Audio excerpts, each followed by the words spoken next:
An emotional moment unfolded as Donald Trump, the current and 47th President of the United States, broke down on live TV after hearing about Rudy Giuliani's tragic car accident. What he said afterward shocked the nation and left the audience in tears. This powerful exchange is sending waves across America, with millions reacting to Trump's heartfelt words about his longtime ally and former Associate Attorney General. The evening air in America felt heavy when the news broke. Television anchors paused mid-sentence, their voices trembling as they confirmed what no one wanted to hear. Rudy Giuliani, former New York City mayor, once celebrated as America's mayor, had been in a terrible car accident in Manchester, New Hampshire. It wasn't just an accident. Reports said Rudy had pulled over to help a frightened woman claiming to be a victim of domestic violence. Moments later, his vehicle was struck at high speed on Interstate 93. The images rolling across screens were haunting. Flashing ambulance lights, shattered glass, and police tape fluttering in the wind. Viewers sat frozen, hearts sinking. Giuliani, age 81, was rushed to a trauma center. Early reports spoke of fractured vertebrae, deep cuts, and injuries to his leg and arm. The nation waited for updates, but what happened next took the tragedy to another level. President Donald Trump, the 47th President of the United States, was about to address the nation in what was expected to be a routine speech.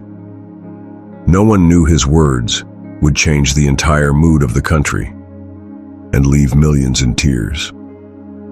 Inside the White House, President Trump had been preparing for his scheduled address on economic reform. Staffers were bustling around, adjusting notes, setting cameras, and reminding him of key talking points. Suddenly, a Secret Service aide slipped into the room, whispering hurriedly into the president's ear. The expression on Trump's face shifted instantly. His eyes narrowed, his jaw tightened. He waved away the papers on his desk. "What happened?" he asked in a low voice that carried urgency. The aide explained. Giuliani's accident, the injuries, the hospital, the press release confirming the seriousness of it all. Trump sat back in silence, staring at the floor. This wasn't just politics. This was personal. Rudy Giuliani had stood with him in the hardest battles, through criticism, through storms, through moments when the world turned against them both. When the cameras finally went live, Trump did not begin with economics. His voice cracked as he looked directly into the lens. "Before we say anything else tonight," he began, "I have something very important to share with the American people." The room fell silent. America braced itself. As millions watched, President Trump lowered his head.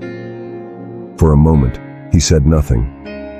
Viewers could see him wiping the corner of his eye, visibly shaken. The studio crew, usually unshakable professionals, felt the weight of the moment pressing on them.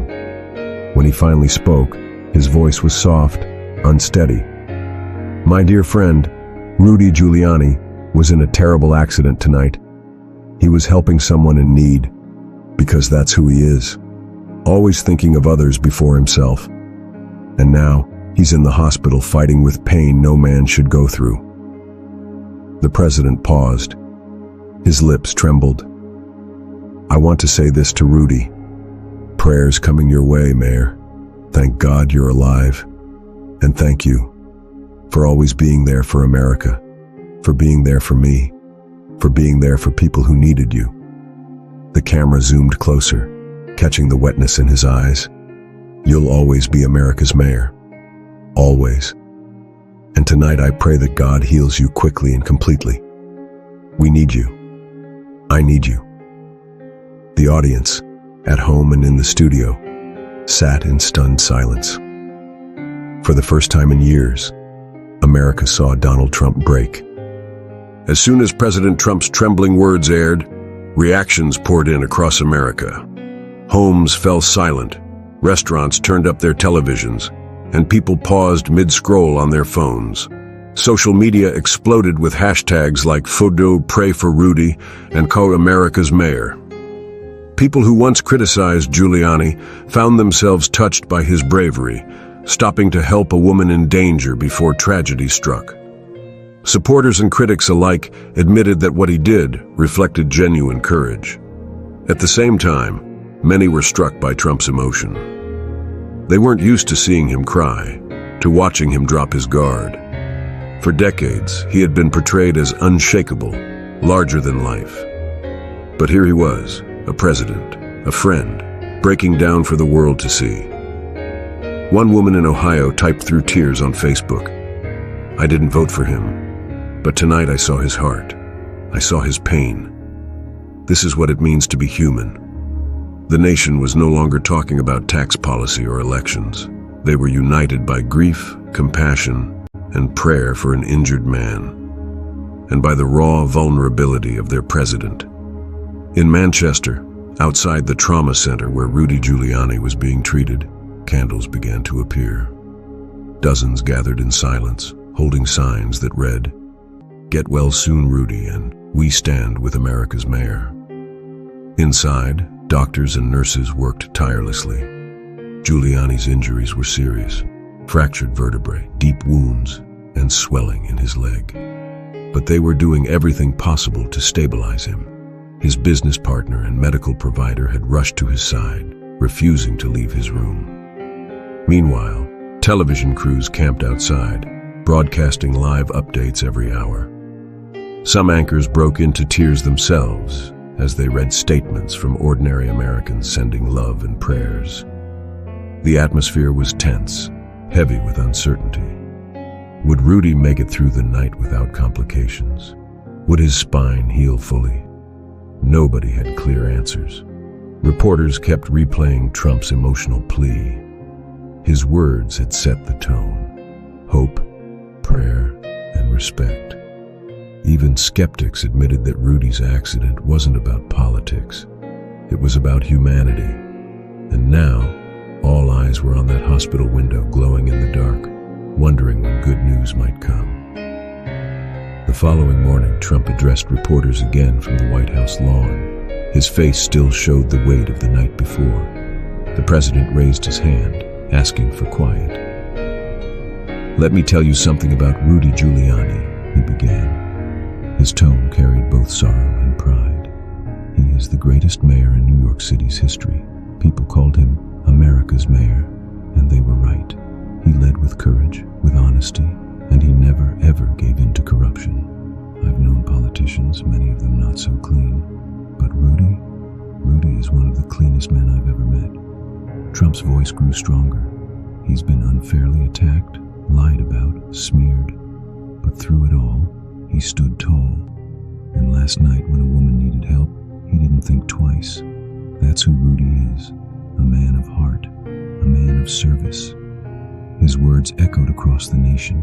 Crowds watching live feeds in cafes and airports erupted into applause. For once, the entire country felt united in admiration.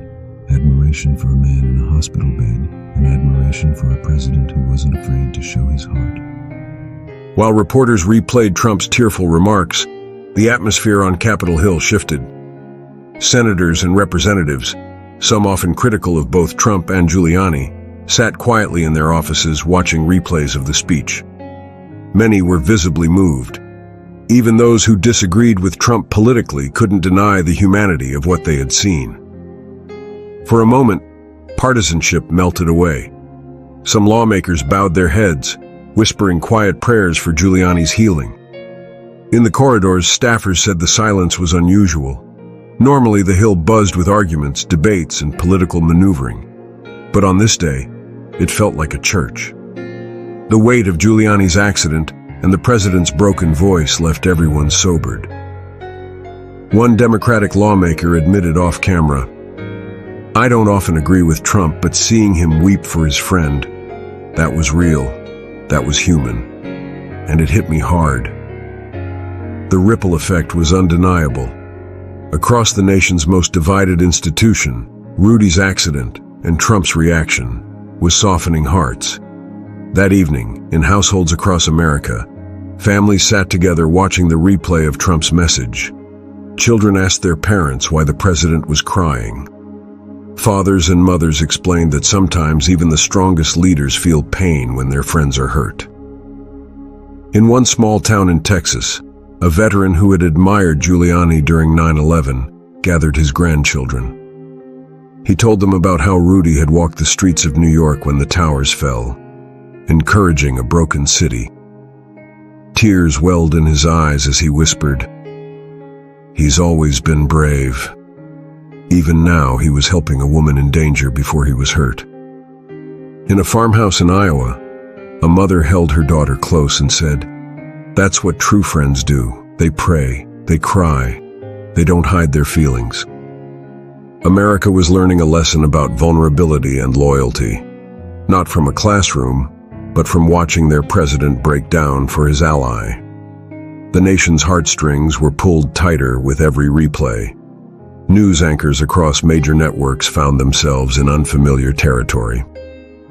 Some had long been critical of Trump, but on this night, their tone shifted. One anchor, visibly emotional, told viewers, "We've seen Donald Trump fight, we've seen him argue, but tonight we saw something different. We saw his soul." Clips of Trump's trembling words filled every channel. Headlines read, "President in tears over Giuliani," and "Trump calls Rudy America's mayor again." Even late-night hosts, usually mocking, grew serious as they reflected on the moment. Social media was ablaze. Millions shared the clip, some writing only one word, "respect." Others uploaded videos of themselves crying as they watched. TikTok challenges turned into prayer chains. The narrative was no longer about politics. It was about loyalty, friendship, and faith. Trump had peeled back the curtain, showing America a side rarely seen. And as Rudy Giuliani fought silently in a hospital bed, the nation prayed harder than ever, waiting for the next update and wondering what more their president might reveal. Early in the morning, before sunlight reached the White House, President Trump received a private call from Giuliani's medical team. They briefed him on Rudy's condition. The fractures were being stabilized, but there was still concern about internal bleeding and his ability to move comfortably in the days ahead. Trump listened quietly, gripping the phone tighter with each word. He asked the doctor, "Is he conscious? Can he hear people?" The doctor replied that Giuliani was sedated, in and out of awareness. For a long moment, Trump said nothing. Then he whispered almost to himself, "Stay strong, Rudy. You've always been a fighter." After the call, Trump walked out onto the balcony. The Washington sky was gray, heavy with clouds, as if mirroring the weight in his chest. He turned to an aide and said, "Cancel everything. Today, it's not about politics. Today, it's about Rudy." By mid-morning, news outlets confirmed that Trump had cleared his entire schedule. Instead of meetings, he asked staff to arrange a live statement at noon. The press corps buzzed with anticipation, wondering what the president would reveal next. Across the nation, workplaces tuned in. In factories, cafeterias, and school gyms, televisions were wheeled out for employees and students. People wanted to hear if Giuliani's condition had worsened, or if there was hope. In the hospital waiting area, Giuliani's longtime supporters prayed in hushed tones. Nurses carried updates back and forth, whispering to one another. The weight of uncertainty pressed down like a storm. Even international media picked up the story. In London, Berlin, and Tokyo, foreign reporters described Trump's tears as a rare crack in the armor of a president known for strength. The world wasn't just watching a medical update. They were watching a moment of raw humanity unfold in real time. At noon sharp, cameras cut to the White House podium. Trump stepped forward slowly, his face marked with sleeplessness. He didn't carry notes this time. He wanted his words to come straight from the heart. "My fellow Americans," he began, pausing to collect himself. "I spoke with Rudy's doctors this morning. He's in pain, but he's alive. And I believe with all my heart that God will bring him through this." His voice grew steadier as he continued. "Let me tell you something about Rudy. When people accused him of corruption, I looked him in the eye and I knew he was clean. He didn't take shortcuts. He didn't cheat the people of New York. He gave his life to serving them. Trump leaned closer to the microphone, his voice soft but firm. And now, after saving a woman in danger, he lies in that hospital bed. That's Rudy Giuliani. That's the man I'm proud to call my friend. The press room, normally filled with clicking cameras and whispered chatter, sat in absolute silence. Every word sank like a stone into the hearts of those listening. After his second address, Trump retreated to the Oval Office.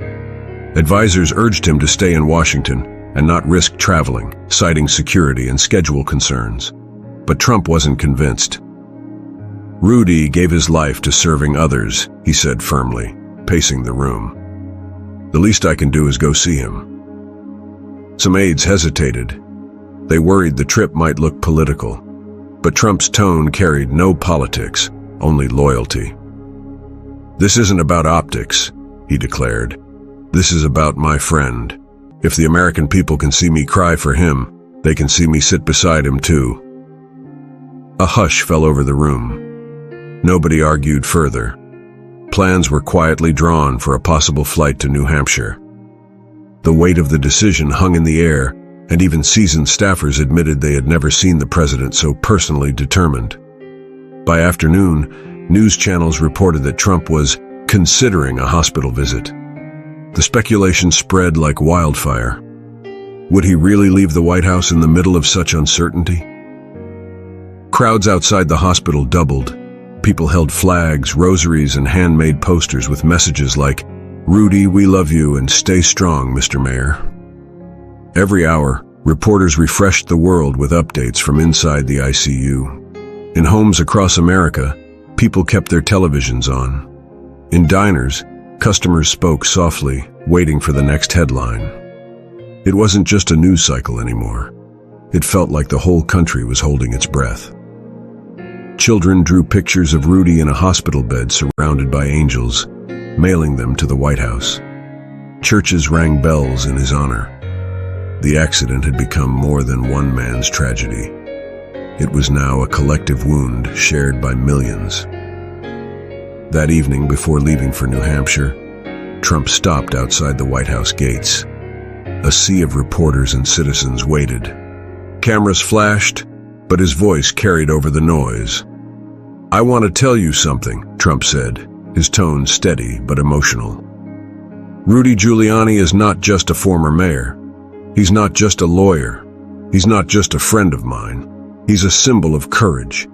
He stood for New York in its darkest hours. And he stood for America when many others walked away." Trump paused, glancing upward as if searching for strength. "I pray that God's healing hands touch him tonight. I pray for his family. And I pray for this country, because when Rudy hurts, America hurts." The crowd responded with tears, applause, and shouts of support. It was no longer just a press statement. It was a moment that sealed itself into the nation's memory. By nightfall, the White House confirmed it. President Trump would travel to New Hampshire. The announcement sent shockwaves through the media. News choppers hovered above the White House lawn, capturing images of the presidential motorcade forming under flashing lights. Inside the beast, Trump sat quietly, hands folded, eyes fixed on the dark streets rushing by. Advisors tried to brief him on security details, but he waved them off. His mind was elsewhere, on Rudy lying in a hospital bed, on their decades of friendship, on every battle they had fought side by side. Secret Service agents whispered updates into their earpieces. The roads ahead were cleared, but the journey felt heavy with meaning. This wasn't a campaign rally. It wasn't about votes or speeches. It was about loyalty. It was about a man making time for a friend when the world least expected it. By the time Air Force One touched down in Manchester, word had spread. Despite the chill of the night, thousands of people lined the roads leading to the hospital. Some held candles, others waved flags, but nearly all carried signs that said one thing: pray for Rudy. As Trump's motorcade rolled past, People shouted blessings and prayers. Some cried openly. For many, this wasn't just about Giuliani. It was about seeing a president honor his friend with action, not just words. Inside the hospital, staff scrambled to prepare. Security tightened, and the waiting room swelled with anticipation. Families of other patients whispered to one another, astonished that the president himself was coming to stand beside a wounded man. Trump looked out the car window, his expression firm. He whispered softly, almost like a prayer, "Hold on, Rudy, I'm coming." When Trump stepped out of the motorcade, the crowd outside the hospital erupted. Phones flashed, chants rose, and a wave of emotion swept over the night air. For once, it wasn't politics driving the cheers. It was shared grief, respect, and hope. Trump raised his hand briefly in acknowledgement, but didn't linger. With Secret Service at his side, he walked steadily toward the hospital doors. Every step seemed to echo louder than the last. Inside the lobby, doctors and nurses lined the hallway, some fighting back tears. Trump greeted them with a nod and a simple, "Thank you for taking care of him." His voice cracked, but he held himself tall. The cameras were barred from entering, but the nation already knew this moment would be remembered. A president wasn't just visiting a patient, he was visiting a friend, a brother in battle, a man he had called America's mayor. As the doors closed behind him, silence fell outside. Everyone knew something unforgettable was about to unfold inside those walls. The elevator doors slid open with a soft chime, and Trump stepped into the quiet hospital corridor. The smell of antiseptic filled the air, and the fluorescent lights hummed above. Doctors and nurses stood respectfully along the walls, their faces somber. Some clutched clipboards, others folded their hands, but all bowed their heads as the president passed. Secret Service cleared the way, but Trump moved slowly, deliberately, his eyes fixed ahead.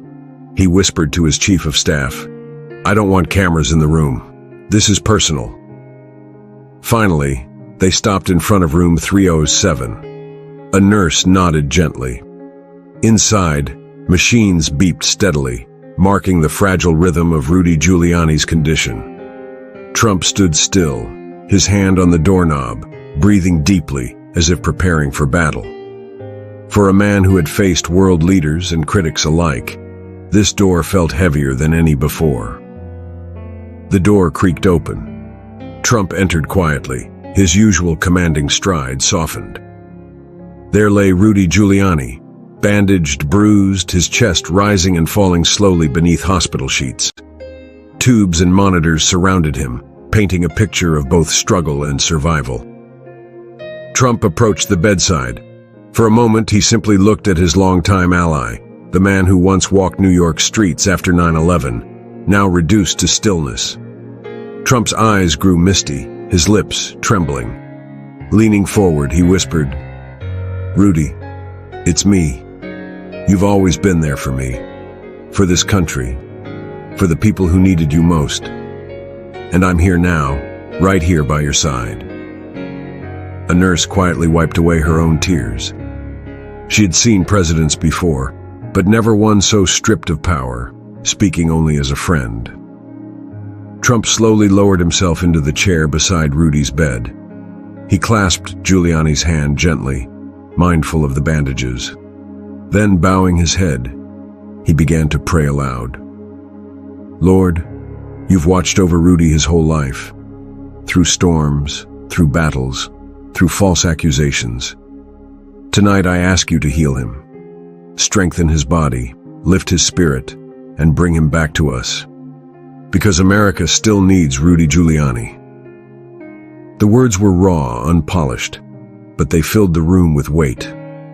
Doctors and aides standing at the doorway bowed their heads too.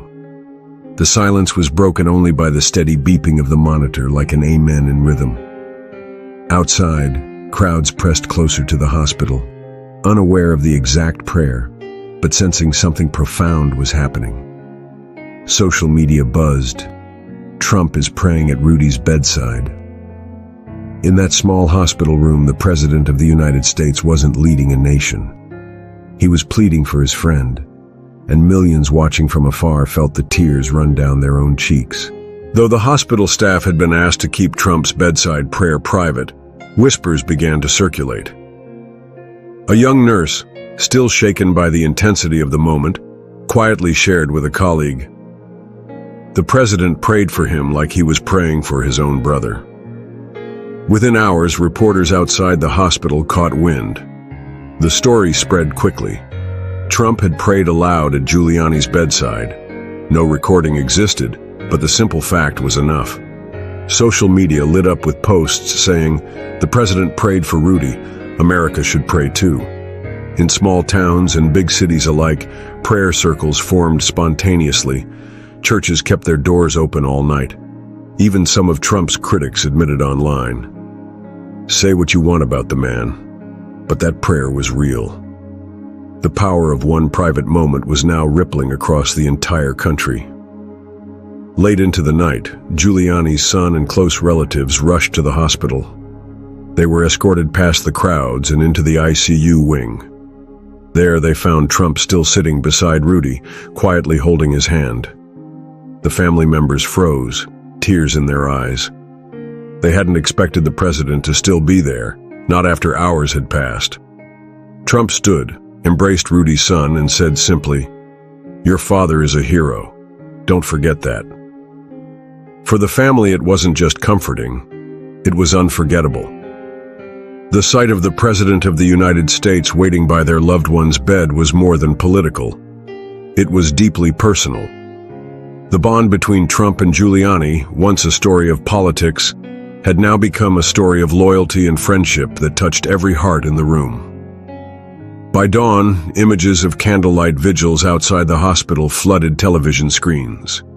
Across the nation, people gathered in parks, living rooms, and church steps.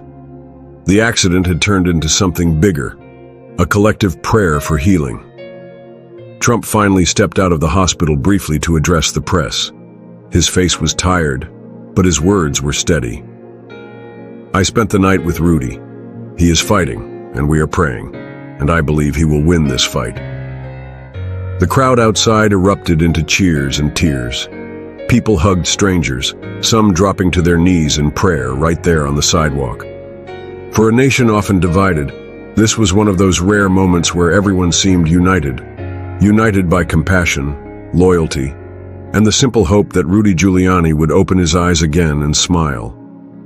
The hospital corridors grew quiet as the night deepened. Most visitors had gone home, but Trump refused to leave Giuliani's side. He sat silently, watching the steady rise and fall of Rudy's chest, the blinking of the monitors, the gentle hum of machines keeping rhythm. At times he closed his eyes in silent prayer. At others he leaned forward, speaking softly to Rudy, reminding him of their battles, their victories, their laughter. "You've always been the fighter, Rudy. Don't stop now," he whispered. Doctors stepped in for routine checks, surprised to see the president still there. One nurse later told the press, "He never acted like a politician that night. He was just a man who wouldn't abandon his friend." The sight of a president sacrificing sleep for loyalty became an unspoken story carried on the lips of everyone inside that hospital. By dawn, the entire world knew Trump had stayed overnight at Giuliani's bedside. News outlets from Europe to Asia carried the headline, "U.S. President holds vigil for friend." Commentators debated, but the people didn't. Online, millions expressed admiration. Videos of vigils across America went viral. Strangers holding hands, praying for Giuliani's recovery. Even in countries critical of U.S. politics, citizens commented with respect. One British paper wrote, "For all the debates about his leadership, Trump has shown the one quality that unites humanity: loyalty." Back in America, Rudy's accident no longer felt like a distant news item. It was personal. People felt connected not just to Giuliani, but to Trump's grief. Every word he had spoken, every tear he had shed, was now etched into the nation's collective memory. At sunrise, the head doctor stepped out to brief Trump and Giuliani's family. The hallway was tense, filled with reporters, Secret Service, and loved ones holding their breath. The doctor's face was calm, though tired. "Mayor Giuliani is stable," he announced. "There are complications, but his condition has not worsened overnight. That is a positive sign." Trump exhaled deeply, nodding slowly. He placed a hand on the doctor's shoulder. "Thank you. Keep fighting for him. He deserves the best." When the news reached the crowd outside, cheers erupted. People embraced, tears rolling down their faces, grateful for even a sliver of hope. Trump then addressed the family. "We will keep praying. God has more work for Rudy to do." His voice carried conviction, and in that moment, his words felt less like politics and more like prophecy. The morning sun broke through the hospital blinds, casting a pale glow across Rudy's room. Trump sat silently, exhaustion etched across his face, yet his grip on Rudy's hand remained firm. The machines beeped steadily, their rhythm a fragile reminder of life holding on. For a long time, neither man spoke. Rudy's eyes stayed closed, but doctors assured that hearing often lingered even in weakened states. Trump leaned close and whispered, "Rudy, if you can hear me, know this. America is praying for you. Millions are out there right now, lifting your name to heaven." A nurse in the corner covered her mouth, tears streaming down her cheeks.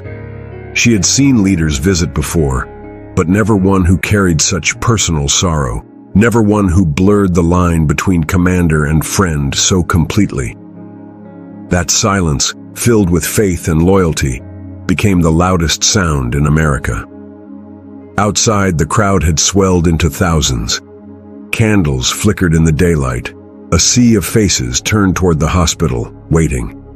Reporters spoke in hushed tones, describing it as one of the most emotional vigils in modern history. Trump stepped outside briefly, looking worn but resolute. The people fell quiet. He raised his hand and spoke softly. "Rudy is stable. He's fighting hard. And I know, because I know him well, he won't give up." The crowd erupted, chanting, "Rudy, Rudy." Tears rolled down faces of strangers embracing one another. For once, divisions seemed to dissolve. The nation, often split by politics, was bound together by a single prayer for one man's healing and by admiration for a president's unshakable loyalty. That day, America was reminded of something bigger than politics, humanity itself. As evening fell, Trump prepared to return to Washington. Before leaving Rudy's room, he placed his hand gently on his friend's shoulder. "You'll always be America's mayor," he said firmly, "the greatest mayor New York ever had, and one of the finest men I've ever known. Stay strong, Rudy. America is with you. I am with you." With those words, he walked out slowly, the crowd outside cheering his name, their eyes filled with tears. America had seen a side of Donald Trump that day they would never forget, not the fighter, not the politician, but the friend who refused to let go. The story wasn't finished. Rudy's recovery would take time, but the message was clear. Loyalty, faith, and love still had power in America. Dear viewers, if this story touched your heart, I want you to do 3 things right now. Hit the like button to show your support. Drop a heartfelt comment below. Share your prayers for Rudy and what this moment meant to you. And most importantly, subscribe to our channel and join our membership to unlock powerful stories and special features you won't find anywhere else. This story will stay with you, but your reaction will keep Rudy's legacy alive. Let's stand together.